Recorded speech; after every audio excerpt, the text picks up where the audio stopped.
तो फिल्म की शुरुआत होती है जेम्स से। अपनी मस्ती में मगन वो बहुत ही ज्यादा लापरवाही से ड्राइव कर रहा था। तभी अचानक से उसके सामने एक बहुत बड़ा सा ट्रक आ जाता है जिस पर वो ध्यान नहीं दे पाता। ट्रक से टकराकर उसका बुरा एक्सीडेंट होने ही वाला था, पर उसने एक ड्रिफ्ट मारी और अपनी गाड़ी साइड पे कर ली। ये सब इतना जल्दी में हुआ था कि उसने देखा ही नहीं कि रोड की दूसरी तरफ एक लड़की भी आ रही थी। जब उसका ध्यान गया तो वो बस लड़की से टकरा ही जाता, पर दोबारा उसने अपनी गाड़ी का रुख मोड़ लिया। लड़की ने भी जल्दी से पीछे जंप करते हुए अपने आप को बामुश्किल इस कार से टकराने से बचाया, पर इस सब के चक्कर में उसका सारा सामान रोड पर गिर गया था। उसका सूटकेस यहाँ पर टूट जाता है और सारा सामान उसका सड़क पर फैल जाता है। जेम्स क्योंकि जानता है कि ये सब उसकी वजह से हुआ है, वो फौरन ही गिल्टी हो जाता है और उस लड़की से माफी मांगते हुए उसका सामान उठाने लगता है। इतने में ही यहाँ पर लड़की की बस भी आ जाती है, जो लड़की को इस तरह से सामान कलेक्ट करता देखकर वहाँ से चली जाती है और जेम्स को और भी ज्यादा रिग्रेट होने लगता है। इस लड़की को अपना टाउन छोड़कर बड़े शहर में जाना था, पर बस के ना मिलने की वजह से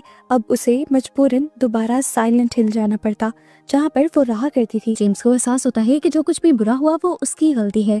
वो फौरन ही अपनी गलतियों को ठीक करने का सोचता है और इस लड़की को कहता है कि आपको जहाँ पर भी जाना है तो मैं आपको ड्रॉप कर देता हूँ। लड़की हिचकिचाती है, साफ पता चल रहा है कि उसे उस पर भरोसा नहीं है। जेम्स जिद करता है, वादा करता है कि अगर वो मना करेगी तो वो वहीं खड़ा रहेगा जब तक वो सेफली किसी दूसरी बस में नहीं बैठ जाएगी। वो लड़की जानती थी कि अगले दिन तक कोई बस यहाँ नहीं आएगी, इसलिए वो ना चाहते हुए भी मान जाती है। जेम्स जल्दी जल्दी उसका सामान उठाने में मदद करता है और ये लोग साइलेंट हिल्स की तरफ चल पड़ते हैं और तभी तेज हवा चलने लगती है और सब कुछ बहुत अच्छा महसूस होता है। ये काफी रोमांटिक माहौल बन रहा था, इसलिए इन दोनों के लिए काफी अजीब होता जा रहा था। वो लड़की जिसका नाम मैरी है वो अब बताती है कि जब भी कोई साइलेंट हिल में नया इंसान आता है तो साइलेंट हिल में ऐसे ही हवाएं चलने लगती हैं जैसे ये साइलेंट हिल्स खुद अपने नए आने वाले का इस्तकबाल कर रही हो। इन दोनों के दरमियान में इस टाइम एक अजीब सी अट्रैक्शन होने लग जाती है और ये दोनों बहुत ही ज्यादा कंफ्यूज हो जाते हैं और जब कंफ्यूजन की टेंशन बढ़ जाती है तो सीन अचानक से कट हो जाता है। हम जेम्स को एक बाहर में बैठा हुआ देखते हैं और हमें ट्विस्ट ये पता चलता है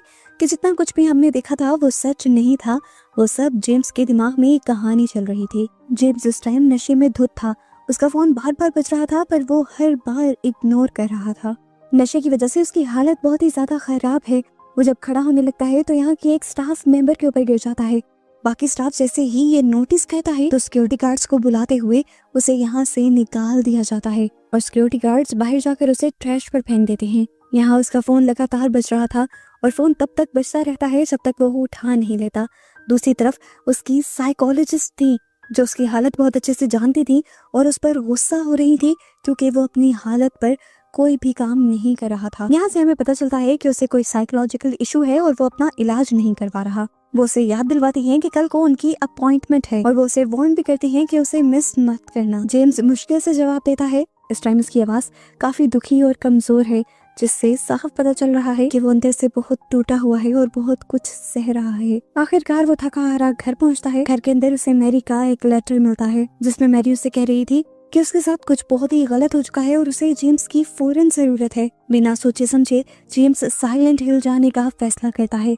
इस टाइम यहाँ पर बहुत तेज बारिश हो रही थी। इस टाइम वो ड्रंक हालत में गाड़ी चला रहा था और कुछ भी हो सकता था, पर इस टाइम उसके दिमाग पर सिर्फ मेरी सवार थी। मेरी उसकी जिंदगी की सबसे अहम तरीन लड़की है। उसे कुछ हो जाए जेम्स को ये बर्दाश्त नहीं है और जेम्स उसे कहीं से भी ढूंढ निकालेगा। सोचों में डूबा हुआ जेम्स आखिरकार ड्राइविंग के दौरान सो जाता है। जब वो जागता है तो देखता है कि उसकी गाड़ी एक पब्लिक बाथरूम के पास पार्क है। यहाँ पर जब वो जाग कर अपने आप को शीशे में देखता है तो पहले तो अपने आप को पहचान ही नहीं पाता। वो पहले वाला जेम्स नहीं लग रहा था। उस जेम्स और इस जेम्स में बहुत सारी चीजें मुख्तलिफ थी। इस नए वाले जेम्स की आंखों के नीचे हल्के थे, दाढ़ी बढ़ी हुई थी। उसकी शक्ल से कोई भी साफ बता सकता था कि वो डिप्रेशन में है।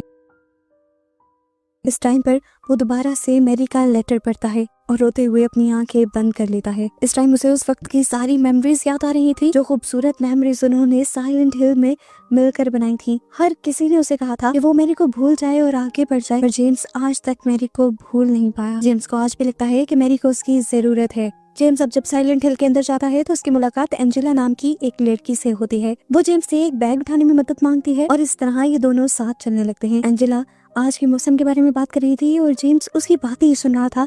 उसकी बात काट कर वो पूछता है, तुम जानती हो कि मैरी कहाँ है? क्या तुमने मैरी को देखा है? तो यहाँ एंजेला उसे वार्न करती है, तुम उसे कभी नहीं देख पाओगे। जेम्स खोया खोया सा वो सारी बातें सुन रहा था, उसका ध्यान नहीं था उस लड़की की बातों पर। वो अभी भी कहीं न कहीं मेरी की यादों में खोया हुआ था। इस टाइम बारिश बरसाता हुआ ये साइलेंट हिल जितना ज्यादा खौफनाक लग रहा था, वो याद करता है कि जब वो और मैरी यहाँ आए थे, ये साइलेंट हिल उतना ही खूबसूरत था। उसी खूबसूरती को देखते हुए तो मैरी ने उससे वादा किया था कि वो दोनों जिंदगी भर यहाँ एक साथ सुकून से रहेंगे। इस टाइम पर जेम्स को एक अजीब बात याद आती है। उसे याद आता है कि मैरी हमेशा उससे कुछ छुपाया करती थी। वो डरती थी कि कहीं जेम्स को कुछ ऐसा ना पता चल जाए जिससे डर कर वो मैरी को छोड़ दे। जेम्स उसे हमेशा यकीन दिलाता था कि जो कुछ भी हो जाए, जितना भी बुरा हो जाए, वो मैरी को नहीं छोड़ेगा क्योंकि मैरी उसके लिए वफादार है और वो कभी भी मैरी के लिए अपनी फीलिंग्स नहीं बदलेगा और ना ही बदल सकता है। इन्हीं सारी बातों को सोचते हुए वो अब साइलेंट हिल्स के अंदर जाने लगता है। वो साइलेंट हिल जो कभी हरा भरा हुआ करता था, खूबसूरत हुआ करता था, अब वही शहर वीरान हुआ पड़ा था। अंधेरे में घुप बहुत ही ज्यादा खौफनाक लग रहा था। यहाँ पर चीजें टूट रही हैं, सड़कों पर जगह जगह कचरा बिखरा पड़ा है। ऐसा लग रहा है कि सबने सालों पहले इस जगह को छोड़ दिया हो और ये जगह भी अब किसी इंसान को देखना न चाहती हो। फिर भी जेम्स आगे बढ़ता रहता है।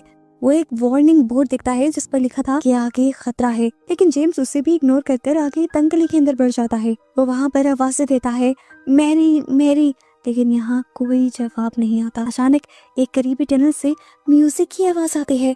आवाज का पीछा करते हुए जेम्स को एक चादर के नीचे पड़ी हुई लाश के पास एक रेडियो मिलता है। जैसे ही वो उसे पकड़ने लगता है, अजीबोगरीब आवाजें गूंजने लगती हैं और वो मरा हुआ आदमी ही उसे वार्न करता है कि आगे मत भटको, इस शहर पर एक कर्स है, एक श्राप है। जेम्स का फोन फिर से बजता है। इस टाइम पर अचानक से जेम्स का फोन दोबारा बज उठता है।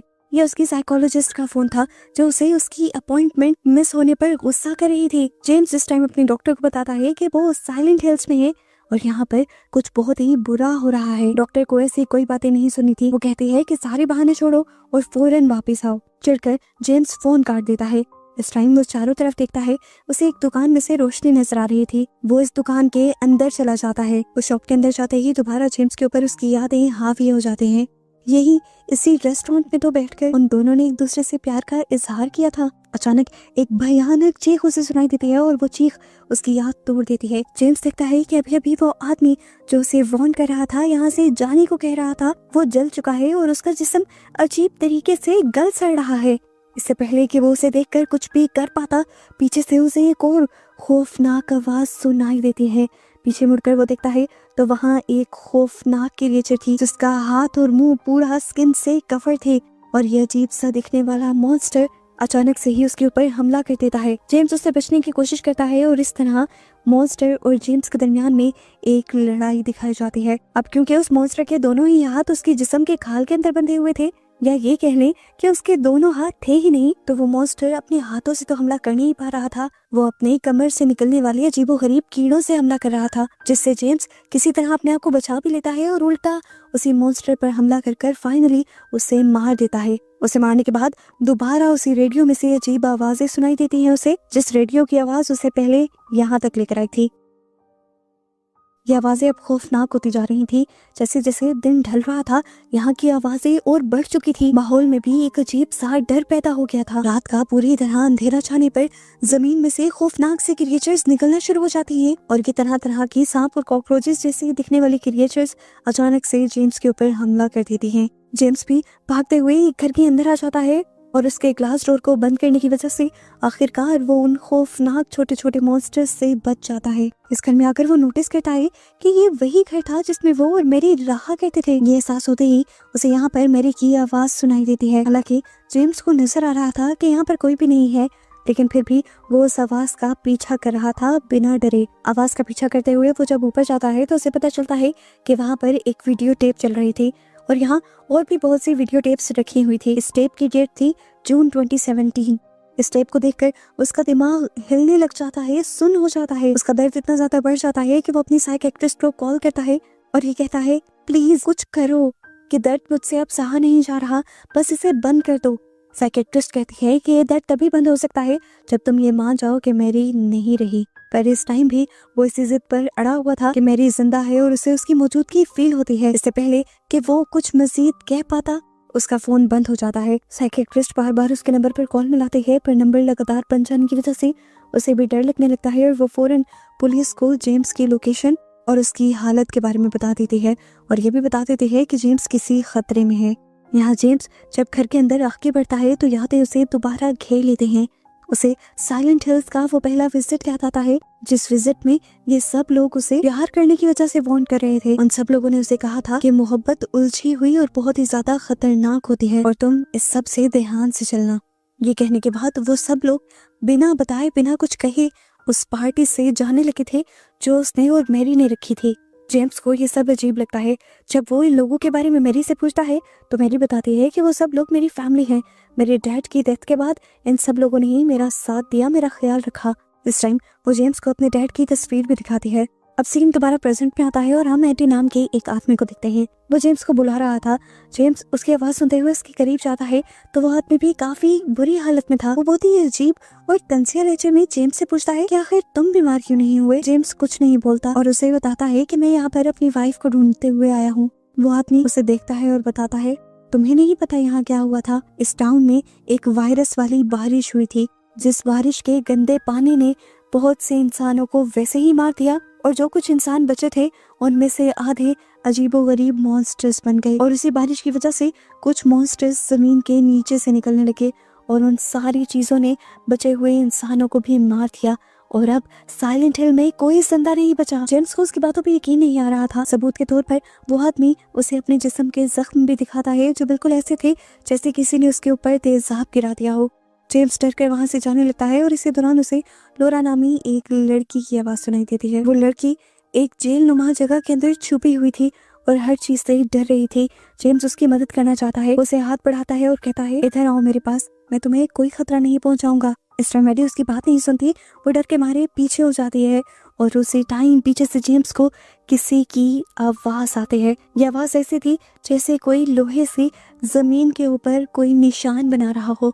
पीछे मुड़कर उसने देखा कि वो एक मॉन्स्टर था, एक पिरामिड की शक्ल वाला मॉन्स्टर जिसका सर लोहे से बना हुआ था। उसके पास एक बड़ी सी तलवार थी जिसकी मदद से वो जेम्स के ऊपर हमला करने की कोशिश करता है, पर जेम्स अपने आप को बचाने के लिए वहां से भागता है।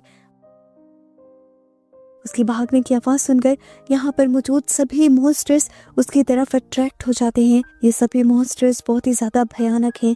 कुछ मॉन्स्टर्स ऐसे हैं जिनके सर उनकी बॉडी से अलग है, तो कुछ मॉन्स्टर्स दरमियान से तो इंसानों जैसे दिखते हैं लेकिन है मकड़ी की तरह के। ये सभी मिलकर जेम्स पर हमला करना चाहते हैं, पर जेम्स इन सबसे बचने के लिए एक जगह पर छुप जाता है और छोटे से सुराख से बाहर देखता है। उसने नोटिस किया था कि पिरामिड वाला मॉन्स्टर सबसे ज्यादा खतरनाक था। वो अब अपने सामने आने वाले सभी मॉन्स्टर्स को भी मार रहा था। जेम्स अब यहाँ से निकलता है और आगे बढ़ने की कोशिश करता है, पर तभी उसे वहां पर एक मैनेकिन दिखाई देता है, एक इंसानी शक्ल का पुतला जिसे वो मैरी समझ लेता है। वो उसे पकड़कर प्यार करने ही वाला था, पर वो भी असल में मॉन्स्टर ही निकला। इस मॉन्स्टर से दोबारा बचने के लिए वो एक अलमारी के अंदर छुप जाता है और वो पिरामिड वाला मॉन्स्टर इस अलमारी के ऊपर भी हमला करने लगता है। इस हमले से जेम्स थोड़ा बहुत जख्मी हो गया था, उसके सर में दर्द होने लगा था और वो बेहोश हो गया। सुबह जब उसे होश आया तो वो कहीं और था। उसे यहाँ पर एंजेला दिखाई दी जो उस पर इस टाइम गुस्सा हो रही थी। वो उसे कहती है मैंने तुम्हें कहा था ना कि यहाँ से भाग जाओ, इस जगह पर बहुत सारे राज छुपे हैं, अगर तुम उनके बारे में पता चलाने लग जाओगे तो ये जगह तुम्हारे लिए जहन्नुम बन जाएगी।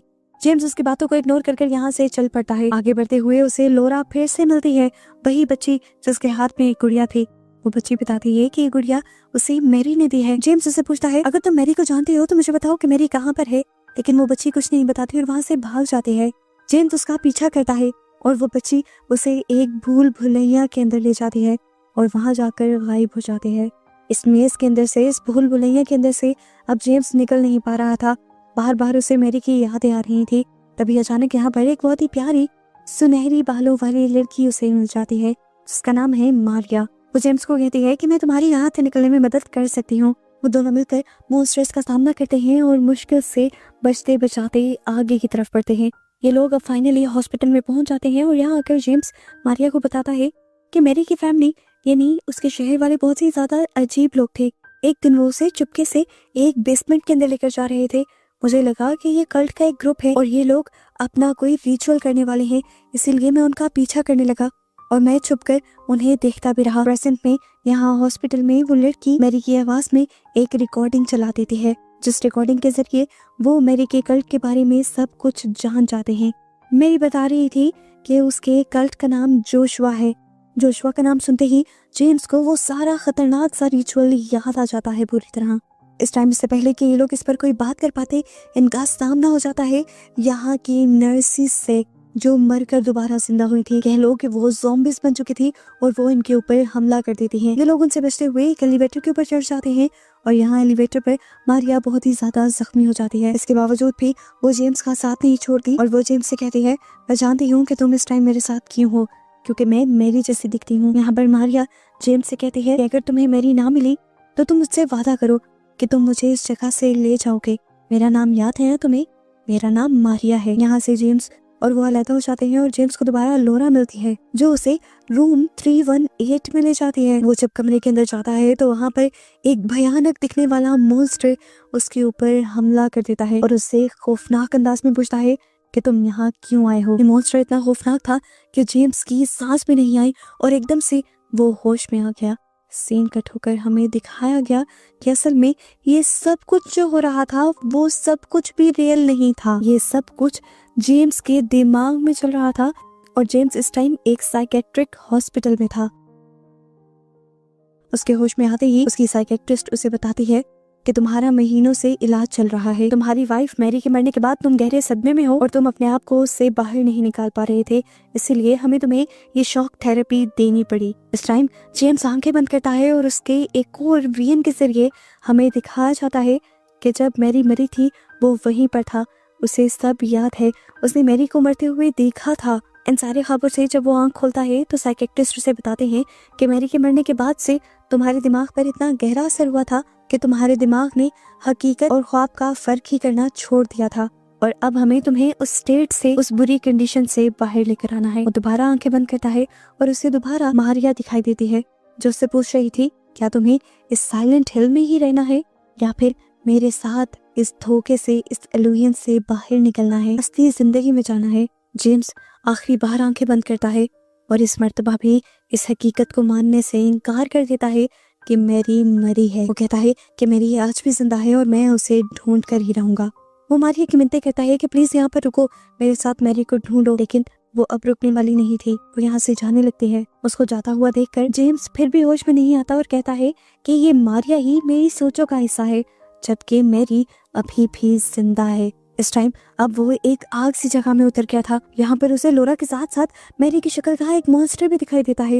वो बहुत ही ज्यादा खौफनाक दिख रहा था। जेम्स उससे डरता नहीं बल्कि उस मॉन्स्टर का मुंह पकड़ते हुए उससे माफी मांगने लगता है और कहता है मुझे माफ कर दो प्लीज। उसके माफी मांगते ही वो मॉन्स्टर जलकर राख हो जाता है, जिसके बाद जेम्स को यहाँ पर मैरी की लाश मिल जाती है और इसे देखकर एक और मर्तबा उसे ये हकीकत याद आ जाती है कि मैरी मर चुकी है।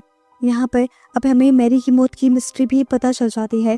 असल में मैरी के डैड जेम्स से शादी करने की वजह से मैरी को पसंद नहीं करते थे और वो मैरी को लो पॉइजन देने लगे, जिसकी वजह से मैरी बीमार रहने लगी, इतना कि वो मरने की हालत पे आ गई। और फिर उसने जेम्स से कहा कि प्लीज मेरे से ये तकलीफ नहीं सही जाती, तुम मुझे मार दो। जेम्स ने ना चाहते हुए भी उसे मार दिया क्योंकि उससे मैरी का दर्द नहीं देखा जा रहा था। अचानक से जेम्स दोबारा अपनी सोचों की दुनिया में चला जाता है और वो अपने ख्वाब में मैरी की लाश को उठाकर अपनी गाड़ी में डालता है और अपनी गाड़ी को एक नदी के अंदर फेंक देता है, जिसके बाद से सीन कट होकर हमें वही सीन दिखाया जाता है जिसे हमने मूवी के स्टार्ट में देखा था, जब जेम्स और मैरी टकराए थे। दिखाया जाता है कि तब वो दोनों साइलेंट हिल की तरफ वापस जाने के बजाय असल में कहीं और ही गए थे और इस तरह यहाँ पर असल में हुआ क्या था ये सब कुछ एक मिस्ट्री बन जाती है और इसी मिस्ट्री के साथ और बहुत सारे सवालों के साथ ये मूवी यहीं पर खत्म हो जाती है।